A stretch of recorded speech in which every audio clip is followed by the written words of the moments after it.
Chapter 124 Shizun Awakens. The barrier around Red Lotus Pavilion glowed and shimmered day and night throughout the seasons. Those within remained in, and those without were kept out. 5 years passed in the blink of an eye, the world turning like a carousel lantern, changing every day, changing every moon. In tea-houses, in history books, those years became pieces of tales told, lines written in stories. This was what had happened. In the first year of Chu Wanning's seclusion, his disciple Moran descended the mountain, while Chu Wanning and Shi Mei stayed at Xisheng Peak to pursue cultivation on their own. That year, Moran's handwriting got a little neater. Chu Wanning broke through the 9th level of Nirvana Blade, and Shi Mei left to study with the medicine sect Guyuye at the end of the year, where he learned much. During that time, Moran paid a visit to the Chang family of salt merchants in Yizhou, asking to see Chang Gongzi about a personal matter, only to find that the man had passed unexpectedly a few days prior. Ever since he had learned while in the underworld that Chang Gongzi had been in cahoots with the fake Gojin, Moran had been hoping to pry some information out of him, but his quarry was one step ahead of him and had already silenced the witness. Even the body had been burned to ash, a dead end. In the second year of Chu Wanning's seclusion, the cultivation world held the spiritual mountain competition. Chu Wanning won first place, Mei Hanshu second, and Nangongxi third. Shi Mei tended to the sick and injured across the lower cultivation realm, while Moran roamed the land, defeating evil fiends and doing good deeds wheresoever he went, before retreating into the mountains to cultivate and disappearing without a trace. The third year of Chu Wanning's seclusion fell on a ghost year, teeming with yin energy. The barrier where they had fought that bloody battle at Butterfly Town became weak, and ghosts and fiends swarmed into the world of the living, terrorizing the people. The disciples of Xisheng Peak, led by Chu Wanning, fought to suppress the menace. Although the situation was not so dire as it had been when evil ghosts had filled the skies, it was nevertheless a disastrous year of misery and destitution. The upper cultivation realm, being large and populous, barred its doors in self-protection. Each of its 9 major sects dispatched hundreds of disciples to guard the border between the upper and lower cultivation realms. They built an evil-repelling wall, preventing both fiends and refugees from moving east. Impoverished fugitives from the lower cultivation realms were rebuffed at the wall and abandoned to their fate. The border defense kept out ghosts and humans alike. And so there was peace and calm within the wall, while corpses littered the ground at its foot. Chu Chengyong tried many times to negotiate with the upper cultivation realm, to no avail. That year, all the blood spilled by the disciple of Xisheng Peak at Butterfly Town flowed eastward. At the end of the year, Moran, who had been cultivating in seclusion deep in the mountains, received a letter from his uncle. Learning that there was trouble in Sichuan, he stepped back into the world. It was the 4th year of Chu Wanning's seclusion. Moran and Chu Wanning fought side by side, the 2 young masters of Xisheng Peak leading the charge in the lower cultivation realm, driving demonic fiends from the land. In the final battle, once again at Butterfly Town, Chu Ziming felt ghosts and demons by the hundreds and thousands, while Mo Weiyu repaired the heavenly rift, single-handedly sealing away the evil. In the following days, the upper cultivation realm reopened their borders and once again allowed the people of the lower cultivation realm to enter. Chu Wanning and Moran became famous the world over, the former for being the son of the phoenix, whose prestige was unmatched, the latter becoming known as Mo Zongshe for repairing the heavenly rift with barrier techniques almost identical to Chu Wanning's. So time flowed, all things ever changing. Though Chu Wanning had made a name for himself at the spiritual mountain competition, he did not let it get to his head and did not grow complacent as he would have in his younger years. He went diligently to the bamboo forest to cultivate and train at every opportunity, whether in winter or summer, and even when sick. He remembered his Shizun's words. Even without a holy weapon, the darling of the heavens was still the darling of the heavens. But his natural advantages were no longer sufficient to place him ahead of the curve. He now had to work harder than ever to offset a disadvantage instead. Sometimes, after completing a set of blade techniques, when he landed lithely on the ground and turned his head, he seemed almost to catch a glimpse of a small figure sitting on the rock as the sunlight streamed through the bamboo, whistling through a leaf. He couldn't help but recall that day when Chu Wanning, turned tiny, had watched him practice his blade in the forest and guided his rhythm with a whistled tune. Glancing at that rock, Chu Wanning could almost hear the melody. He closed his eyes, focusing his mind, and letting his breath go still, before snapping them open, just as a withered bamboo leaf came drifting down. Long Cheng sang, and the flash of the blade reflected in his eyes.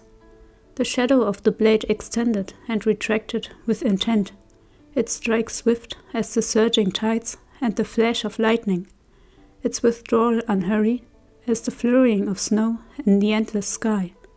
When Long Cheng fell still, and he stood straight once more, that withered leaf had already been sliced into a million pieces, silently drifting to the ground by his feet. With his head bowed, he could almost be mistaken for that foolhardy young boy. But when he looked up, those straight brows and clear, steady eyes were like the meeting of river and sea, a rapid stream surging into vast openness, melding into unbound tranquility. It had been 5 years. Chu Wanning raised his blade and wiped its frosty edge clean with a square of white cloth. He was raising the blade to return it to its scabbard when he was interrupted by hurried footsteps coming from a distance. A disciple rushed in, hollering non-stop, "Young master! Young master!" "What is it?" Chu Wanning frowned. "Where's your composure? Pull yourself together. What happened?" "The Red Lotus Pavilion!" The disciple was red in the face and gasping from how fast he'd run. "Master Huaizui left. Yuheng elder woke up." With a clang, Long Cheng, the veteran of 100 battles, tumbled from its owner's hand to the ground. Chu Wanning's fair and handsome face drained of all color before immediately turning bright red, his mouth opening and closing mutely. He dashed off toward the southern summit of Xisheng Peak at breakneck speed, leaving even his own weapon behind, forgotten in the grass. He nearly tripped over a rock on the way, stumbling and staggering. "Shizun! Shizun!" Despite having just given a lecture on the need for composure, Chu Wanning certainly wasted no time flinging his own to the ground. He arrived at the Red Lotus Pavilion to see Chu Chengyong striding out. Before Chu Wanning could set foot inside, Chu Chengyong grinned broadly, held out a hand to stop his son from charging in like his life depended on it. Chu Wanning was beside himself. "Dad!" Yes, I know you want to see Yuheng," Chu Chengyong said with a smile. "But he's tired from his recovery and only spoke a few words to me before falling back asleep. Surely you wouldn't disturb your Shizun's rest." "I mean, yeah, but..." Chu Wanning faltered, but waiting out these 5 years had been so awfully hard, and there was so much he wanted to tell his Shizun. He wanted so badly to run in right now, to tell Shizun how he had won first place at the spiritual mountain competition, about all the ghosts and demons he had put down, about his "be sensible now." The phrase "be sensible" was Chu Wanning's weakness, always able to stop him in his tracks and make him listen. He heaved a long sigh and stopped trying to shuffle past, though he craned his neck around his brawny father, as if hoping to peek through the slightly ajar door and see the person on the bed.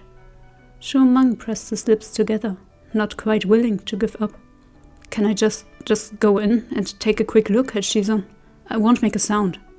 You expect me to believe that, with the way you make a ruckus and a half whenever you're happy? Chu Qingyang shot him a glare.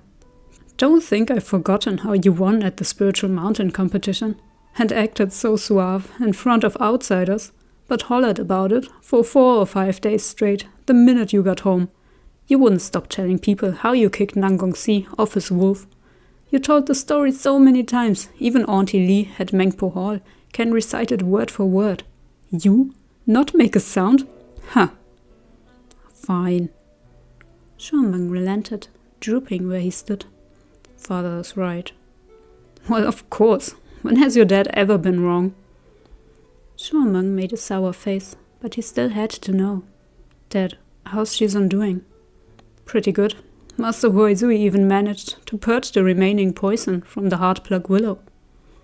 Ah, so Shizun won't turn into little Xia Shidi anymore? Ha, nope. Chu Wanning scratched his head, a little disappointed to hear he'd seen the last of Xia Sini.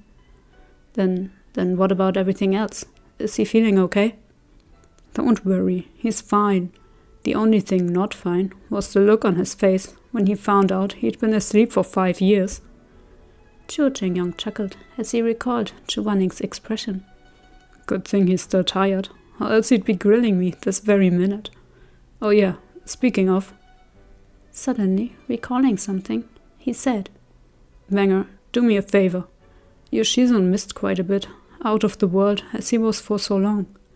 It'll be too much for us to try to catch him up on everything ourselves, and it'd be tiring for him to listen to us tell it too.